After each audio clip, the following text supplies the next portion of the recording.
APL में आप सभी का स्वागत है।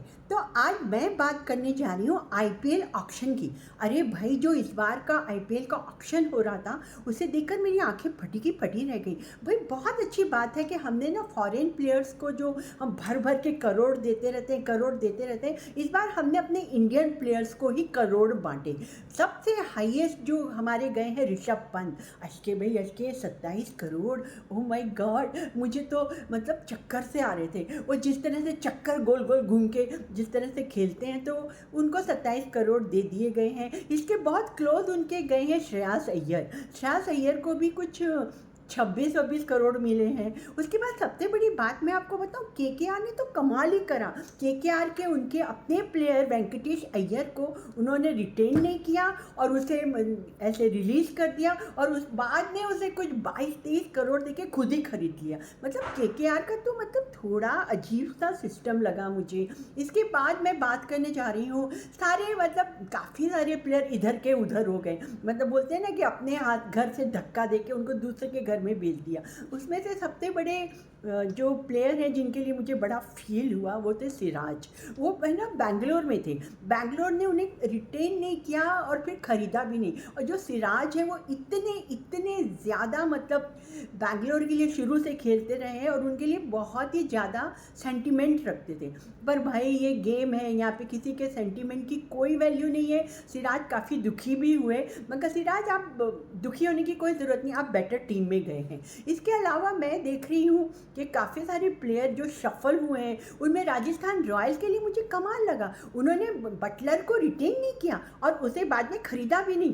बटलर जैसे प्लेयर को ऐसे छोड़ देना तो मतलब कोई अक्लमंदी नहीं होती है। इसके अलावा माकरम है, वो भी हैदराबाद ने रिलीज़ कर दिए। इसके अलावा बहुत सारे प्लेयर हैं जो मतलब उसी टीम में रहने के लिए उनका बनता था कि वो उसी टीम में रहें, पर उन्होंने रखा ही नहीं। बस जो आरसीबी उसने तो कमाल ही करा है। मतलब उसने तो पता नहीं कोई ऐरे गहरे नत्थु गहरे भरे जा रहे हैं, भरे जा रहे हैं। और उन्होंने सिराज को रिटेन नहीं करके एंड में भुवनेश्वर कुमार को ले लिया। अश्के भाई अश्के, मतलब बेंगलोर अब ये जो सारी टीमें जो सफल हुई हैं, तो इनके बारे में मैं अभी से कुछ कहना नहीं चाहूँगी। पहले इनकी परफॉर्मेंस देखनी पड़ेगी कि क्या करते हैं। हालांकि दिल्ली में मुझे मेरे 3 बड़े फेवरेट प्लेयर हैं, यंग यंग लड़के हैं, वो जैक फ्रेजर मगग, फिर स्टब और हैरी ब्रूक्स, ये तीनों दिल्ली में चले गए। मुझे लगता है दिल्ली में कुछ अच्छा होने वाला है। और पंजाब के बारे में मैं कुछ कह ही नहीं सकती, वो तो क्या करेंगे क्या नहीं करेंगे ये तो वही जाने। खैर, अभी मैं गेम की बात नहीं कर रही हूँ, मैं बात कर रही हूँ ऑक्शन की। और इसमें कितने अच्छे अच्छे प्लेयर हैं जो है ना बेचारे अनसोल्ड गए हैं, जिसमें सबसे बड़ा नाम आता है केन विलियमसन का। मैं केन विलियमसन सर आपसे कहना चाहती हूँ कि आप अपने आप को इतना चीप मत बनाइए। आप अपने आप को आईपीएल के ऑप्शन में क्यों डालते हैं? It's not meant for you, you are such a great player.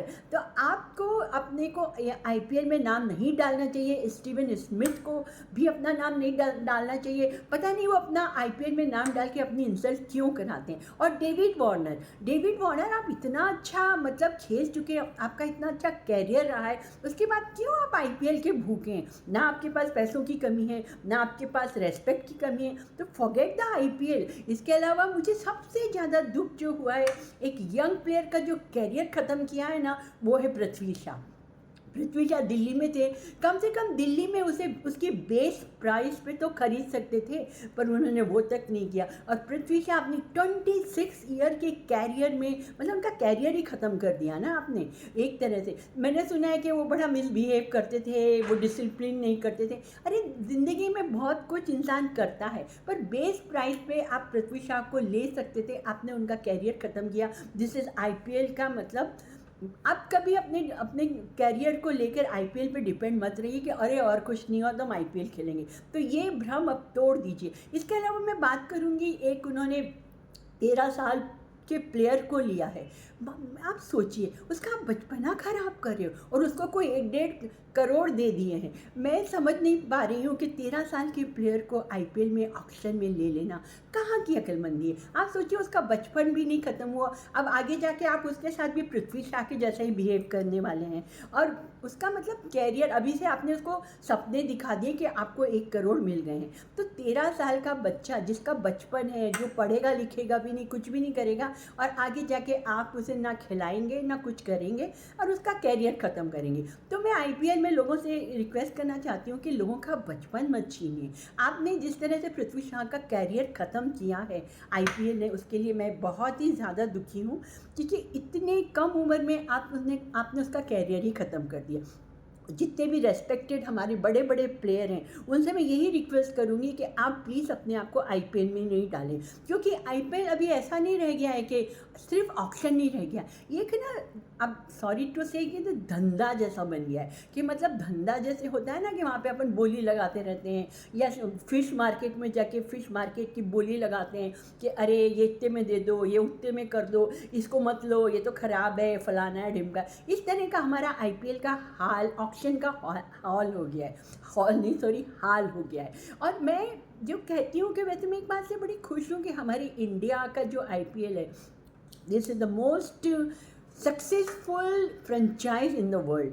मतलब लोग इसके लिए सोचिए मरते हैं, उनका एक सपना होता है कि वो आईपीएल में खेलें। बस इसी का फ़ायदा आईपीएल ने उठाया, लोगों को सपने दिखाते हैं, बचपन से उनको ना ऑक्शन में ख़रीद लेते हैं, उनके फिर अजीब से उनके साथ बिहेव होता है, और यहाँ का वहाँ शफल करके उनका धीरे धीरे कैरियर ही ख़त्म कर देते हैं। और मुझे तो ये समझ में नहीं आता कि जो बेचारे प्लेयर्स हैं वो क्या सोचेंगे। मतलब वो सोचते हैं कि हम किसी के लिए लॉयल रहें, तो इसकी कोई जगह नहीं। यहाँ पे ना सेंटिमेंट है, ना लॉयल्टी है, कुछ भी नहीं है। आप अगर बेहतर परफॉर्म करेंगे तो आपको रखा जाएगा। और सिराज तो बेचारे बेहतर परफॉर्म भी कर रहे थे, उन्होंने तो ख़राब परफॉर्मेंस कभी दी ही नहीं, तो भी उन्हें आरसीबी ने छोड़ दिया।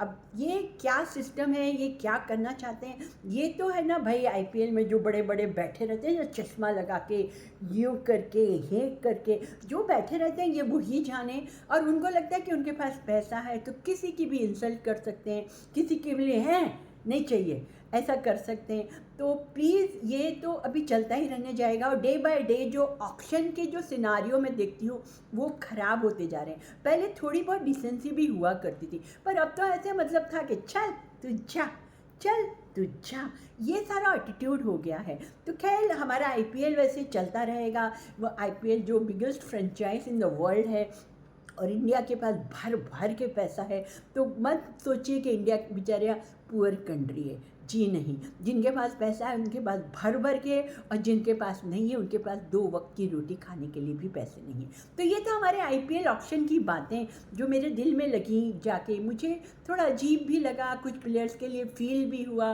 पर फिर मुझे लगा कि देखो मेरे सेंटिमेंटल होने से तो कुछ होने वाला नहीं है। ये प्लेयर्स अपने आप को अगर इतना आपको नहीं डालना चाहिए, अगर आप बहुत बड़े मुकाम पे पहुंच चुके हैं, और आपको इसका दुख भी नहीं होना चाहिए कि आपको रिटेन नहीं किया, आपको उन्होंने फिर से नहीं ख़रीदा, तो कोई बात नहीं।